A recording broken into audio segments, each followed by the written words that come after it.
Nangangarap na maging isang sikat na MLBB content creator na maging katulad ng ibang mga sikat katulad nila Inuyasha at Misaki at madami pa. Ikaw isa ka din bang small content creator kagaya ko? Ako kasi noon nung wala pang nagsusuporta sa akin ay nag-upload pero ako nagsimula talaga ako mag-upload sa TikTok. Alam nyo ba kahit 5 views lang ang video ko ay natutuwa pa rin ako kasi may nanonood sa akin.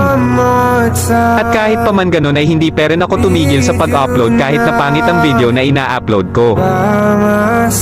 Lagi kong iniisip na kung may pag-asa ba ako na maging katulad ng mga sikat na content creator.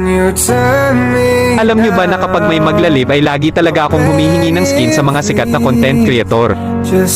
Wala kasi ako skin noon hahaha simula nung na-download ko ang injector ay nagagamit ko na ang mga dream skin ko. Nung umalis si mama at pumunta ng Manila para doon magtrabaho doon ko naisipan na ay kwento ang buhay ko sa Facebook at sa TikTok.